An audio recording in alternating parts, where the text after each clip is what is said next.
Hey guys, I have a special treat for you today. Back in episode 248, I had my friend Kristin Sweeting from the Dangerous Creatives podcast on this show, and her episode was a big hit. I love the way that Kristin thinks. I feel like we have very similar basic ideas about how to run a business and all that sort of stuff, but she kind of comes to it from a slightly more mindset focused angle. And I feel like I am a little bit more focused on the practical nuts and bolts of things.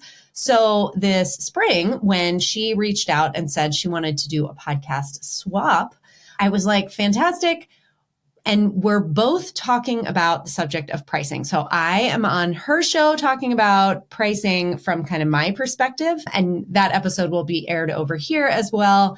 But she is here on This Can't Be That Hard, taking over today to talk about pricing mindset. And I know that so many of us are currently experiencing fewer inquiries, feeling more pressure on the inquiries that do come in. And you may be questioning your pricing. You may be in a place where you're like, am I charging too much? Am I charging too little? How do I stand out in the market? All these different things. And that sort of noise in your head can get really confusing and really loud. So I love the episode that Kristin's sharing today. This has so many great gold nuggets in it. So make sure that you've got a notebook handy for this one. And with that, I will turn it over to Kristin. Okay, so let's dive into the topic for today, which is pricing. Because I'm hoping a lot of you, a lot of us are reconsidering our pricing right now. We're going into a new year. We know we want to maybe make some more money next year or take a few less clients than we did this year. And we're reevaluating our pricing for a lot of different reasons. So today we're going to talk about so much. And I'm like looking through my notes. I'm like, oh my gosh, this stuff is so good. I cannot wait to get it in your ears. So we're going to talk about psychology of pricing. We're going to talk about how to make something really valuable, figuring out how to price by working backwards from your goals, how to evaluate your capacity, keeping expenses low and predictable, planning for slow months, and regulating our nervous systems. Ooh, that always happens. That we always need that when we're raising our prices, don't we? Finding aligned partners and taking good care of them. And yeah, we're going to talk about all of it. So that's a little quick overview on what we're going to talk about today. And I'm going to dive into each of those topics as we go. So I first just want to mention that pricing is such a touchy topic because I think it brings up a lot of our own fears and pains around our own childhood or our own growing up, or just the things that we believe about the world. It makes us consider what makes us think we should be saying we're valuable. It makes us think back to, when we felt like we were excluded from a cool group. And like, if we try to raise our prices, are we now saying like, we're too cool for you? There's all these kind of thoughts that come up when we are starting to move in our pricing that we really have to consider and we have to deal with. And a lot of times have to process through with someone else and be like, why is this a thing that is keeping me stuck? So I just want to say that is a super, super common thing to come up when we're working through a pricing raise, is to have all these things where you're like, why am I thinking about that thing that happened when I was in middle school? It's so common because it's really tied to these pieces of our identity and our story and these things that we've always said that we believed, and we have to work through them in a way that is consistent with our being. So if this is a hard topic for you, just know that it is for everybody, and there's a lot of different reasons why talking about our own value is hard for us. If you listened to the episode Rose and I did about recovering from religious trauma, that can be one reason that raising pricing can be really hard too, is these things that are really ingrained in us about how we should act, who we should be, what we should charge to be a good person. A lot of those things really come up when we start moving forward with our business. So even if religion isn't something that has created this for us, there's a lot of other things in society, a lot of other reasons why this is hard. So just want to have a little shout out to this program that I've loved that is kind of self-hypnosis that has helped work through some of the things that come up around pricing. To Be Magnetic, they have an app, and it's like a membership, and you listen to recordings that kind of help. It's like a meditation, but I've really enjoyed those, and I've found them super helpful along with therapy and reprogramming some of these self-worth things that come up anytime we talk about pricing. So just know that it's not all just business strategy. There's a lot of psychological reasons why this is hard too. So as we talk about psychological things behind pricing, let's jump into the psychology of pricing. So we'll kind of leave some of the mindset stuff to the professionals, therapists, and if you want to explore some self-hypnosis, definitely do that. But let's jump into kind of like the psychology around pricing tiers and the reason why we don't just have to raise our price $50 at a time.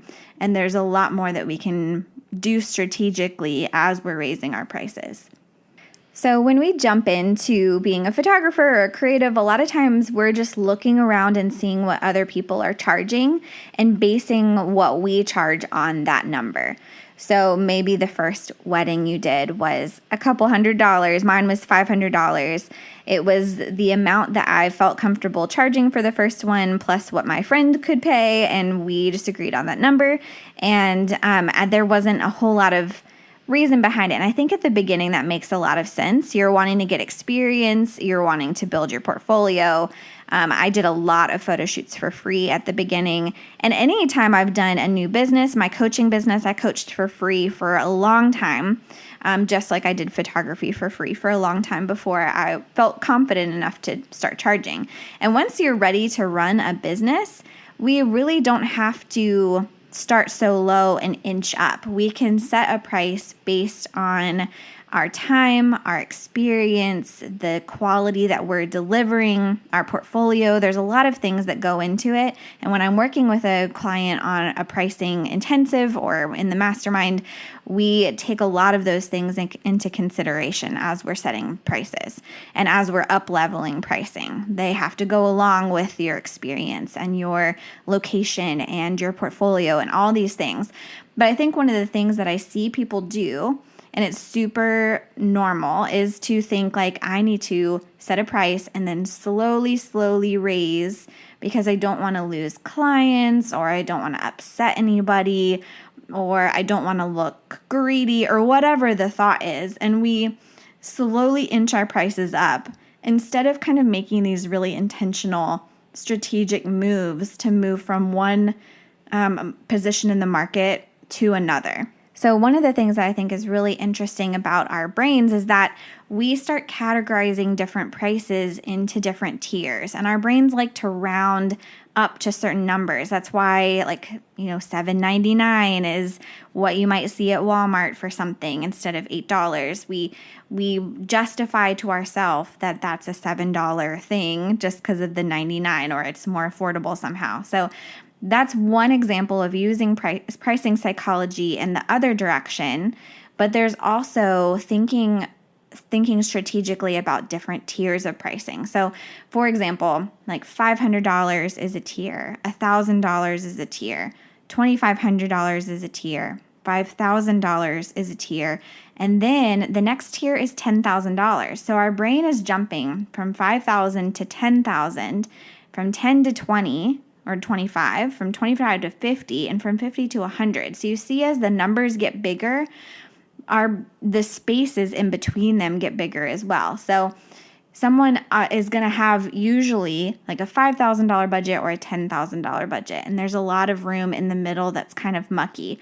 And so when I'm working with a client around pricing, a lot of times we're trying to get their packages closer to either 5 or to 10, because the human brain wants to round it to one of those numbers. And I'll give you an example.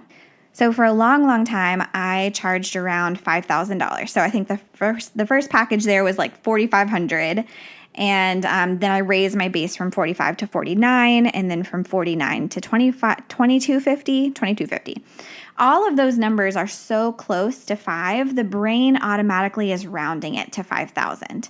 And so then when I started to raise up from there, I think I tried to start at 6250, and it just wasn't working for me for some reason. And so when I started to feel resistance there, instead of lowering back down to 5, I raised to 7,500.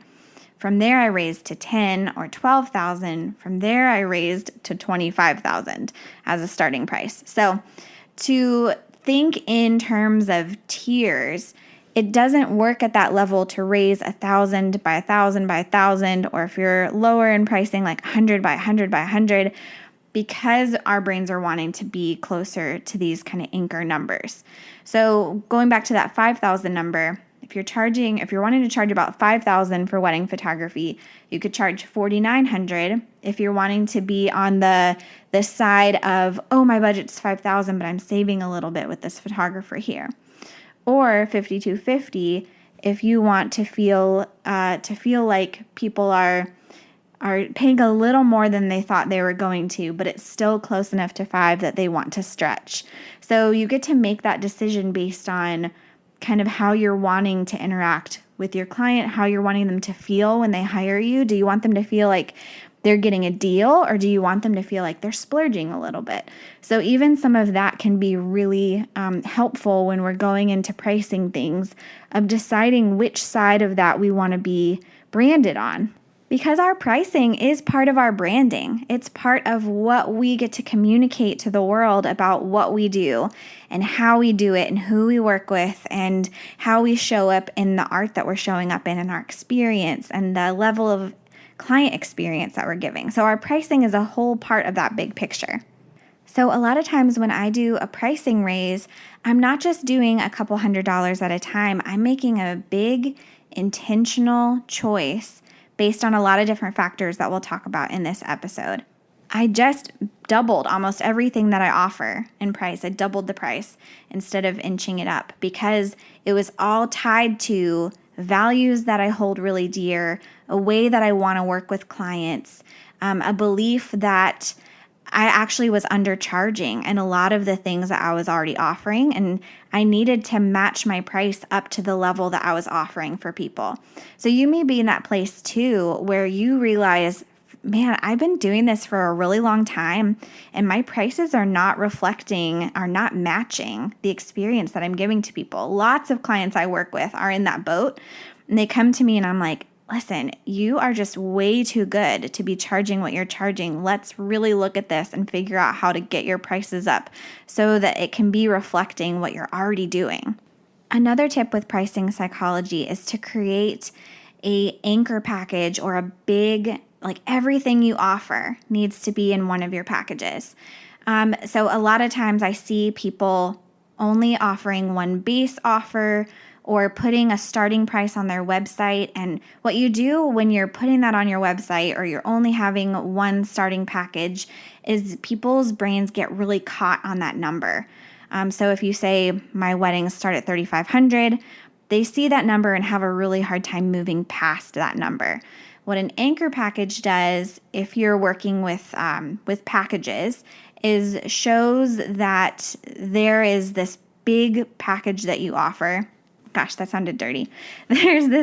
Everything that you offer is in one of your offerings. And so it really makes everything else look affordable by comparison. It's anchoring that larger price for them, instead of having it anchor at the cheapest that you offer, the lowest that you offer. So that helps kind of expand what people are expecting, expand what they can expect, what they can think about, what they can dream about. So it's not just helping you, it's also helping them, of being like, oh, there are all these other options I didn't even consider.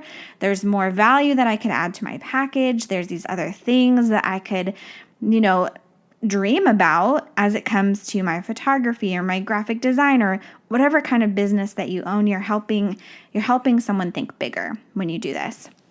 So I also just want to say that there is something really inspiring about you taking a courageous leap to claim your value to the world and in the marketplace and in front of your peers. There is something that expands the energy for everybody around you. It gives other people these opportunities. It sets other people's visions on something beyond what they had dreamed of. So just know that taking courageous leaps also expands people around you. It also expands your clients. I was considering being in a coaching program. I've done a bunch of coaching programs for myself because I love coaching. I love growing. I love meeting someone and getting to see up close how they run their business. And I've done one that was a 25 grand program. That felt like such a huge number when I did it, and it was so expansive for me. And I just reached out about another one, and it was 50 grand. And there was something about her claiming that and having that courageous price where I was like, well, shit, like this person is expanding my view of what is possible in my profession. And so when we do that, when we take scary leaps in our own profession, we also get to expand people's views of what's possible in our peers and for our clients. Like it was exciting for me to see her charging that and to consider paying her that. So just know that it also helps the people that we're working with and the people around us when we claim that place in the market, when we say, hey, I have this level of expertise and I'm ready to go for it and I'm not scared. Oh, that feels good, right? So I'm just maybe being the bug in your ear, telling you to think about it. Maybe it's time to make your own scary move in the marketplace to really claim that position that you probably already are and just don't realize it. So anyways, that's my pep talk. Let's move on to the next section. So part 2, moving on from pricing psychology, is how do we really make something valuable? What really makes something valuable? Is it just that I think we get this idea that we're sitting over here being like, well, I don't want so-and-so to think that I just am so great and I'm just like, oh, you should pay me all this money because I just think I'm the best person ever. I think that's what holds a lot of us back from charging more is like, who are you to do that? We get that little snotty voice in our head that's like, who are you to do that? And just assume that's what people will think of us when we start making big pricing jumps. But we do want to ground what we're offering in something that is really valuable. We never want what we're charging to be weighed down on the other end, and the value that we're delivering isn't weighing it back on the other side. So we need that balance. So I reference this a lot. Harvard Business Review has a pyramid of values that is shaped like Maslow's hierarchy of needs, and it kind of has all these elements of value divided into sections based on kind of basic human needs. So you can Google this. It's Harvard Business Review, Elements of Value. It's a chart. I use this all the time. So the bottom level of the pyramid is functional value. So if you're familiar with Maslow's hierarchy of needs, it says all humans have the same basic fundamental needs. The bottom is like safety, our physical needs. We need to be fed and to be safe and to be clothed and to be sheltered. And those are basic needs. And then as we move up, we need love and belonging and acceptance. And as we move up from there, we want to become the best version of ourselves and to grow and to aspire to bigger and better things and to help people. And then up at the top is like self-transcendence, where we're becoming this best version of ourselves. We all have these needs. And as the lower rungs of needs are met, we are then allowed to move up the pyramid because our brains let us focus on higher and higher cognitive functions. So this elements of value pyramid is structured similarly. Functional is at the bottom. Emotional is the next rung up, then life-changing, then social impact. So at the bottom, there are things like saves time, saves money, makes things easier, reduces stress. As you move up, there's provides access, is fun, is entertaining, is, has all these emotional components. And the next step up with life-changing is affiliation and belonging, becoming the best version of yourself, kind of this like self-actualization. And then up at the top is the self-transcendence. So when we are thinking about how to add value into our business, we can look at all the different sections of the client journey and say, how do we add as many of these elements of value as possible into each section of our client journey? What I mean by client journey is you have the like how people experience you online, on your website, like the pre-reach out. This is like the dating where people are swiping and are like, okay, kind of like this person's vibe, kind of don't. I'm always going to relate it back to dating. And then you have the next section, which is where someone comes to your website and they click and they fill out your contact form and they reach out and then you're talking with them. Like this is the next section. How can you add as much value as possible to that section? And then you have the next part, which is the time between when you connect with them and work with them. And then you have the time where you work with them. And then you have the time after you work with them. And then you have the time following up after.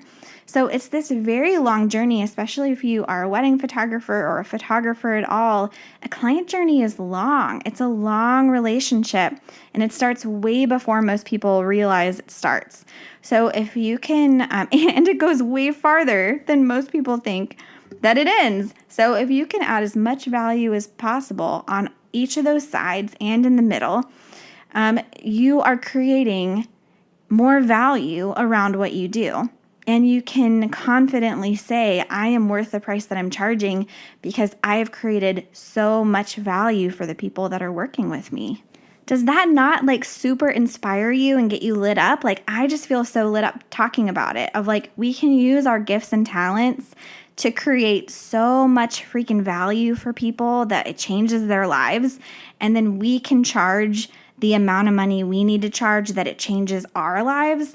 That is so freaking cool. And this is why I love talking about pricing, is because it's this beautiful exchange, this generous give, and it's just amazing, right? So on the opposite side, when we're always trying to undercut someone, when we're always thinking in fear of I need to lower my prices because no one's booking, like that energy just starts to squeeze the life out of us. And I'm not saying this from a place of I've never done this. I've definitely lowered my pricing out of fear, and I know that it never feels good. It builds resentment. It brings in people that are not aligned to me because I'm just grasping at straws. So let's breathe through this together and step into that expansion together. That feels so exciting to me. I hope it does to you too. 2 more things I want to mention on this, because I made notes about them and I feel like I should mention them, is there is often a main thing that your client needs and it's not what you think. So if you can figure this out, if you can figure it out by yourself, great, with a journal and a pen.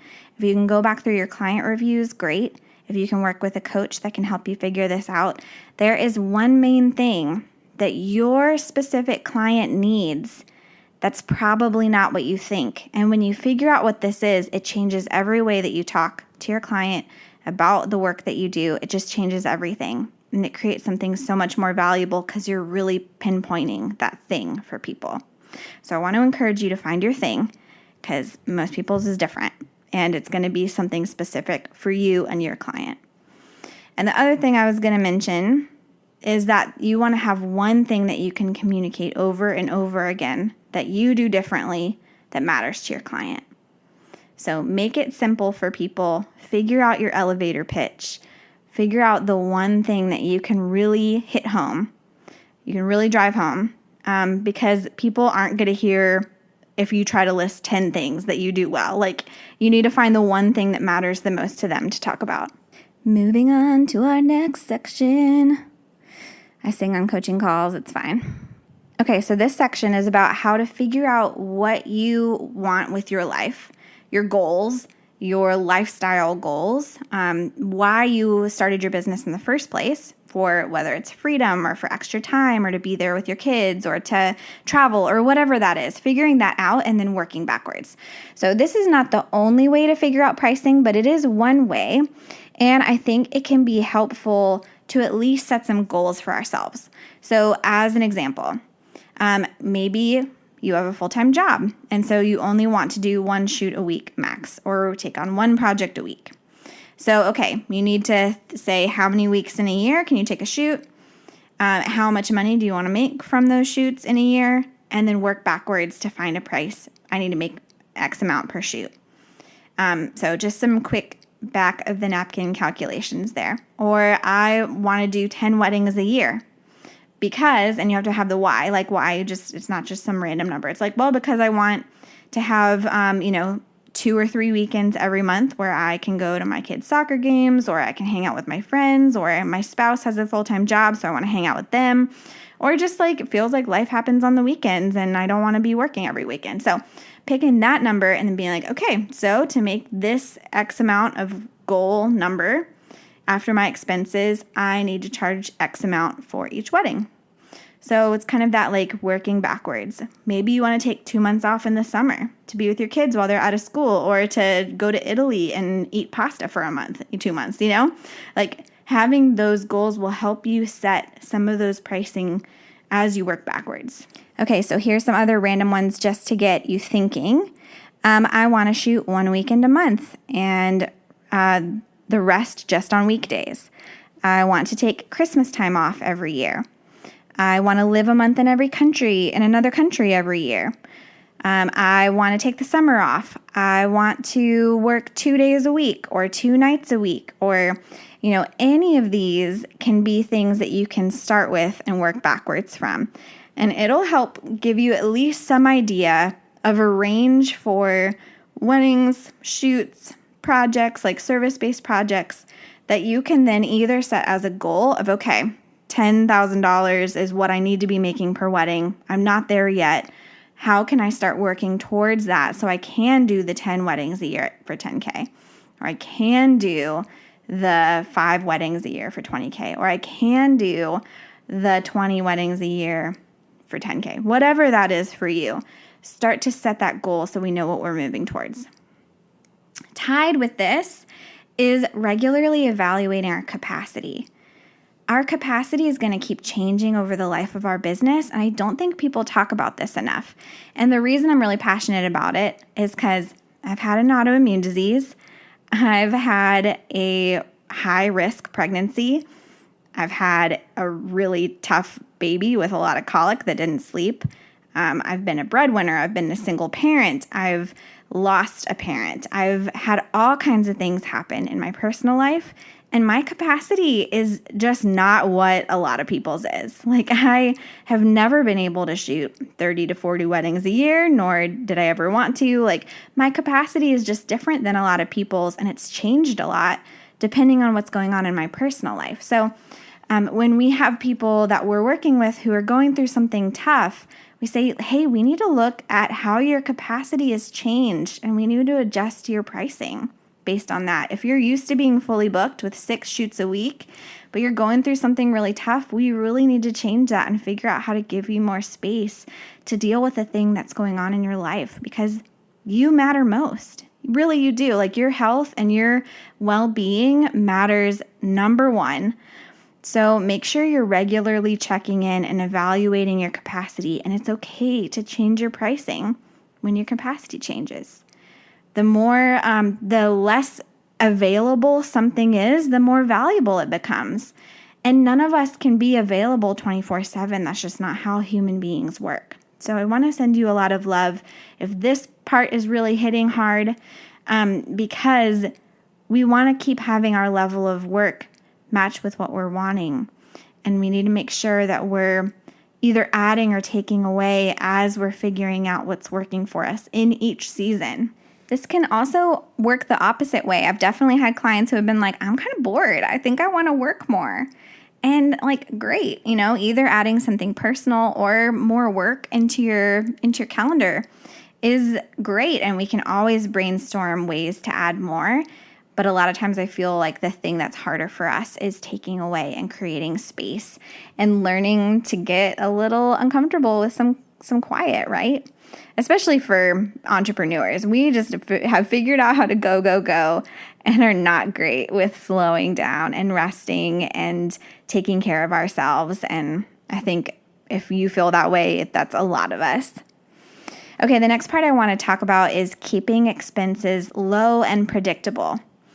Our profit margins really matter. They're really important. You can definitely bring in $100K and spend $100K, and that doesn't help us hit most of our goals that we're going to have. So knowing how much we're making for each wedding, shoot, or project, this is a call out for film shooters because I empathize. I've definitely spent every cent that I've made on a wedding before on the film.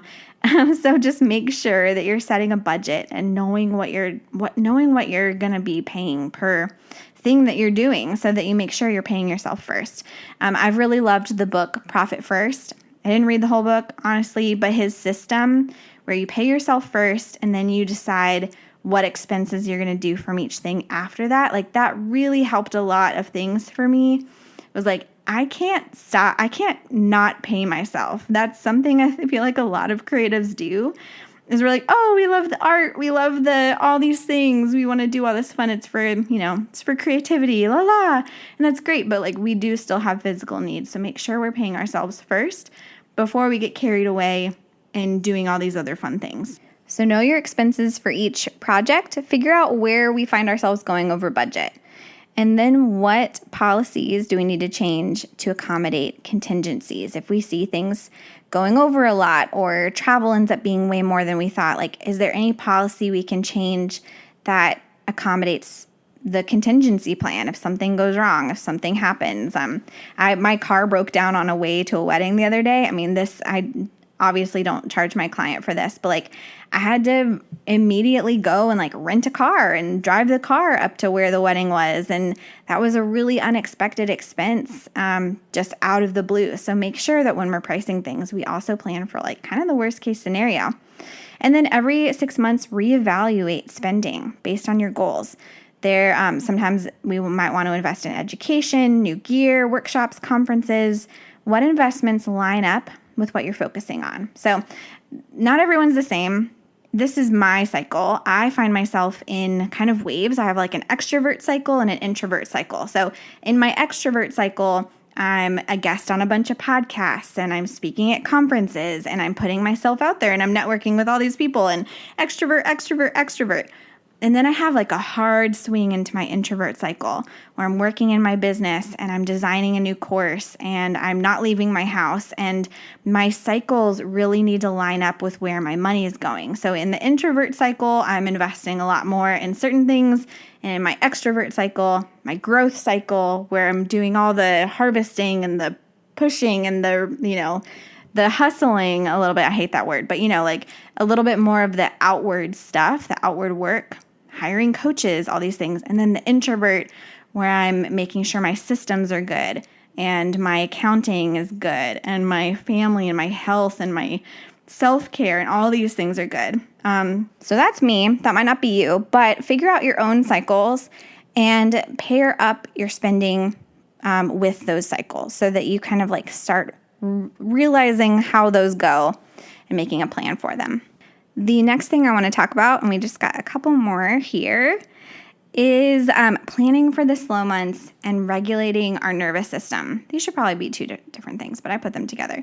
So when you raise your prices, a lot of times we might get less bookings, and that's kind of normal. We, probably did this to shrink our volume a little bit. Like I was working too much, and so I raised my prices so that I did less weddings, and then our nervous systems freak out because we're not getting booked at the level that we were before, and and you're kind of having to let your body readjust to a different pattern. It's like when you're on a treadmill and you're running at a certain speed and then you slow it down, you're like, what's wrong? Why am I going so slow? So just realize that our nervous systems need a second to catch up. If you've been used to running, when you slow down, it's not going to feel normal for a second, and that's totally normal to feel that way. So when you raise prices, you might get less bookings, especially at first, and that's kind of part of it. So make sure that whatever you need to feel safe is already set for you when you're making a pricing raise. So if you're a person that needs a lot of safety and security, make sure there is savings in the bank.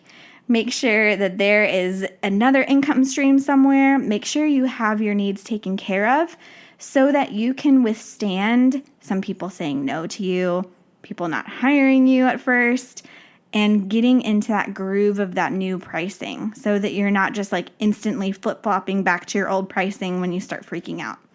So go in planning, how can I make myself feel safe? How can I stay grounded? What self-care things do I need to make sure that I stay really steady through this transition? And who do I need to hang around to remind me that I'm worth charging more? We need people around us to remind us why we're making those moves, why we're doing something challenging or moving into this next space. We really are who we hang around, right? So have people that are going to keep you grounded and remind you of your goals and your vision and why you're making this scary, uncomfortable jump in the first place. I promise that is so, so valuable, is to have those people in your corner.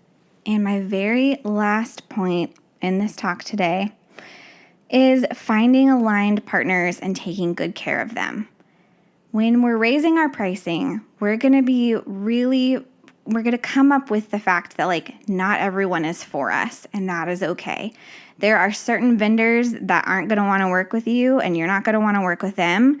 There are certain clients that aren't going to want to work with you, and maybe you're not going to want to work with them. There are people that might say you're too expensive. There's just things that are going to happen like that. And so we need to really work on finding the people that we love working with, that have shared common values, that see the world, that want to see the world the way you see the world, and that really, really love working with you, and you love working with them.